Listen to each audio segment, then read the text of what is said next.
నమస్కారం. యథార్థవాదిగా మానవీయత, సామాజిక స్పృహల రచనలతో, ఎంతో సరళమైన శైలితో, వాడుక భాషతో విశిష్టమైన నవలా సామ్రాజ్యం అది అసామాన్య రచయిత, ప్రయోక్తగా నిలిచిన డాక్టర్ రావూరి భరద్వాజ్కే చెల్లుతుంది. సుప్రసిద్ధ సాహితీవేత్తగా పరిమళించి సామాన్య కుటుంబంలో 5 జూలై 1927లో జన్మించి 1800 అక్టోబర్ 2003 నుంచి కనుమరుగైన ఆయన రచనల్లో ఎప్పటికీ సజీవంగా పలకరిస్తూనే ఉంటారు. ఎందుకంటే తెలుగులు గర్వంగా చెప్పుకునేటువంటి జ్ఞానపీఠ త్రయంలో 3వ వాడైనటువంటి డాక్టర్ రావూరి భరద్వాజ పాకుడు రాళ్ళు నవలకు ఆ విశిష్టత అందుకున్నటువంటి తెలుగు వెలుగు. ముఖ్యంగా ఎన్నెన్నో కష్టాలు అనుభవించి అంచెలంచెలుగా ఎదిగి మొదట్లో తన యొక్క రచనలని, ఎందుకంటే తొలిగా ఆర్మీలో పనిచేసిన అక్కడ కుదరక, ఎందుకంటే వయసు ఇదొక, తర్వాత చిన్న చిన్న పత్రికల్లో ఎన్నిట్లో పనిచేసి రోహిణి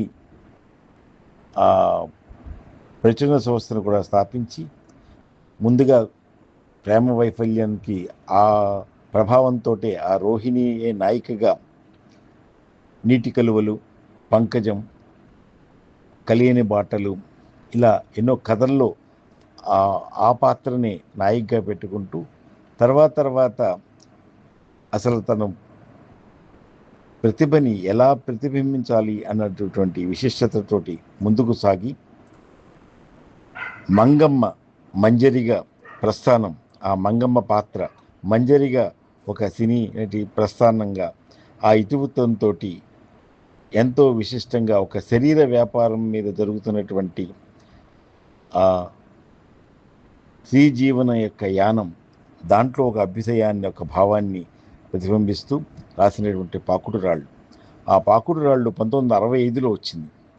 ఆ 65లో అసలు దానికి ముందుగా ఆయన రాసినటువంటి కథ, అంతకుముందు అది పాలపుంత, ఆ కథనే తిరిగి రాస్తూ దాన్ని నవలగా పాకుడు రాళ్ళు అయింది. పాకుడు రాళ్ళకి అసలు ముందుగా పెట్టిన పేరు రావూరి భరద్వాజ గారు మాయా జల్తారు అని పెట్టారు. కానీ మాయా జల్తారు కంట ఈ పాకుడు రాళ్ళు బాగుంటుందని శీలా వీర్రాజు గారు, ప్రముఖ కవి, కథకుడు, చిత్రకారుడు అయినటువంటి శీలా వీర్రాజు గారు దాన్ని చెప్పడం, ఈయన వెంటనే పాకుడు రాళ్ళుగా, అదే చాలా విశిష్టంగా ఆయనకి ఎంతో ప్రతిష్టని ఇచ్చినటువంటిది. అదే జ్ఞానపీఠ అవార్డును అందుకున్నటువంటి విశిష్ట నవల పాకుడు రాళ్ళు. ఎందుకంటే చలనచిత్ర పరిశ్రమలో ఉన్నటువంటి ఆ నేపథ్యంలో జరిగేటువంటి స్త్రీ మనోవేదనది అది నవలగా తెలుగులో వచ్చినటువంటి తొలిది అది. అటువంటి దానికి విశిష్టతగా, విశేషంగా ఆయన ఎదుగుతూ, ఆయన తర్వాత జీవన సమరం నవల కూడా చాలా మంచి పేరు వచ్చినటువంటిది 1981లో. అంతేకాకుండా ఆయన దైవ రాజకీయాల మీద రాసిన కథకి స్వర్ణ కంకణం అందుకోవడం కూడా విశేషం. 1968-83లో సాహిత్య అకాడమీ అవార్డు అందుకున్న డాక్టర్ రావూరి భరద్వాజ 87లో సోవియట్ ల్యాండ్ నెహ్రూ అవార్డును అందుకోవడం, 3 విశ్వవిద్యాలయాల నుండి డాక్టరేట్స్ అందుకోవడం, ఆ 17 నవళ్ళు, 37 కథా సంకలనాలు, 47 బాలల కథలు, అంతేకాకుండా ముఖ్యంగా బాలల కోసమనే ప్రత్యేకంగా 6 చిన్న నవళ్ళు కూడా అందించడం విశిష్టత. 17 సాహిత్య ఈ విశిష్టమైనటువంటి గ్రంథాలను అందించి 33 సైన్స్ కథలతో కూడా చాలా విఖ్యాతులైనటువంటి వాడు. 3 వ్యాస సంకలనాలు కూడా ఎంతో అనుభవాలతోటి రాసినటువంటిది. అలాగే 8 నాటకాలు కూడా అందించారు. ఆయన రాసినటువంటి తొలి పుస్తకం రాగిణి 1950లో వచ్చింది.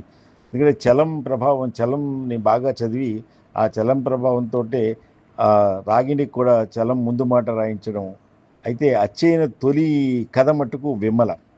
అయితే ఈయన పత్రికా సహాయ సంపాదకులుగా ఉన్నటువంటి వాటిల్లో కూడా, సంపాదకత్వం వహించే వాటిల్లో కథని, ఆ చలం పంపించిన కథను కూడా తిప్పి పంపినటువంటి, ఎందుకంటే వైవిధ్యం లేదు అని చెప్పి తిప్పి పంపించినటువంటి ఆ సంఘటన కూడా చేసుకోవడం మనకి ఆసక్తికరం. ఎందుకంటే ఈయన అంత నిక్కచ్చిగా నిబద్ధతతోటి నిజాయితీగా ఒక సామాన్యుడి నుంచి అసామాన్య రచయితగా ఎదిగినటువంటి వాడు. అటువంటి వాళ్ళలో ఒక స్వచ్ఛత, ఆ స్వేచ్ఛా భావన కూడా ఉండడం, మానవతా దృక్పథం ముఖ్యంగా దాని మీద చాలా విశిష్టంగా ఎన్నో ఆయన కథల్లో చెప్పచ్చు. ముఖ్యంగా ఆయన కాంతం వారి జీవన భాగస్వామిగా రావడం, ఆ కాంతం గారి మీద ఆవిడ పోయాక ఎలిజీలు చాలా విశిష్టంగా, ఎందుకంటే నాలోని నువ్వు అన్నటువంటి ఆ ఎలిజీ అది, అలాగే తర్వాత కూడా 5 రావడం, కాంతం, ఏకాంతం, ఈ ఎలిజీతో పాటు ఆత్మకథలుగా వచ్చినటువంటిది ఆయన యొక్క విశిష్టత. ఎందుకంటే ఆయన ఆత్మకథ పంచమహాకావ్యాల్లాగా ఒక 5 సంపుటాల్లో ఎన్నో అనుభవాలు, ఎంతో భావనాశీలత, లోతైన భావం అవన్నీ కూడా కనిపిస్తాయి. ఆయనలో విశిష్టమైనటువంటి ఆ కథన శైలి కూడా చాలా విశిష్టమైంది. అందుకని ఆయనలో ఉన్నటువంటి ఆ రచనా శైలి, ఆయన ప్రయోక్తగా కూడా ఆకాశవాణిలో హైదరాబాద్లో ఉన్నప్పుడు కూడా నాకు ఆయన కలుసుకునేటువంటి అదృష్టం, ఎన్నో చర్చించడం, ముఖ్యంగా బీదిమిక్కిలి డాక్టర్ దాశరథి గారితో, అలాగే రావుల భరద్వాజ గారు ఇద్దరు కూడా వారిద్దరి చోతిని సాహిత్య సభలు పంచుకోవడం, అక్కడ ఏదైతే నిజామాబాద్లో చేసినటువంటి ఆ కృషి భవన్లో సభ కానీ, తర్వాత వారితో సమ్మేళనం కానీ, తర్వాత హైదరాబాద్, తర్వాత కాకినాడలో సభల్లో రాహుల్ భరద్వాజ్ గారితో ప్రత్యేకమైనటువంటి ఆయన ఎంతో కూడా నన్ను ఎంతో అందరినీ ప్రోత్సహించడంలో ఆయన సిద్ధస్తులు, ఉత్సాహపరచడంలో కూడా. మీలో ఒక స్వచ్ఛతమైన నవ్వుతోటి స్వచ్ఛందంగా రాస్తావు, అందుకని శిరీష ఒక కళలేరుగాని రచన అన్నట్టు ఆయన అనడం, అది నాకు ఎంతో ముందుకు నడిపించినటువంటి ఆ భావన. అటువంటి డాక్టర్ రావుల భరద్వాజ్ గారు మనకి జ్ఞానపీఠ త్రయంలో ఇటీవలే ఆకాశవాణిలో కూడా 3 మేరు శిఖరాలు ఒక 3 అద్దంలో చూపిస్తూ తృతీయంగా ఉన్నటువంటి వారైనా మన తెలుగుకి ఆ తర్వాత ఇంక రాలేదు. ఆయన త్రిగుణీకృతమైనటువంటి రచనా శైలి, ప్రయోక్తగా ఆయన యొక్క సంభాషణ రీతి, ఆయన యొక్క తెలుగు ప్రసంగాల్లో ఒక సమాచార ప్రసార శాఖలో పనిచేస్తున్నటువంటి ఆ అనుభవశీలత, సాహితీ చైతన్యం, ముఖ్యంగా జర్నలిస్టు స్థానపెట్టితే ఒక సాహితీవేత్త వజ్రంగా అయినటువంటి విశేషం అది డాక్టర్ రావుల భరద్వాజ గారి యొక్క ప్రత్యేక శైలి అని మట్టుకు ఒప్పుకో తప్పదు. ఆయన ప్రస్థానం ఎంత ఒడిదుడుతో సాగినా చివరికి ఆయన శిఖరం చేరినటువంటి ఒక సాహితీ శిఖరంగా జ్ఞానపీఠం ఎక్కినటువంటి ఒక విశిష్ట రచన ఆ 5 స్మృతి కావ్యాల్లో కూడా చాలా స్పష్టంగా తెలుస్తుంది. అంతరంగిణి, ఐతిరేయం ఇలాంటి వాటల్లో ఆయన యొక్క రచనల, ఏకాంతంలో కూడా ఎల్జీలతోటి చెప్పడం, ఆయన మీదిమిక్కిలి ఒక కథల్లో కూడా ఒక దోమ చీమ కథ, తేనీరు, కథానాయకుడు దొరికాడు, పేద నిజం, వాడే వీడు, ఇలాంటి వాటిలో ఒక విశిష్టమైన శైలి, సన్నివేశ సందర్భాలని వర్ణించడంలో కానీ ఒక సరళత కూడా కనిపిస్తుంది.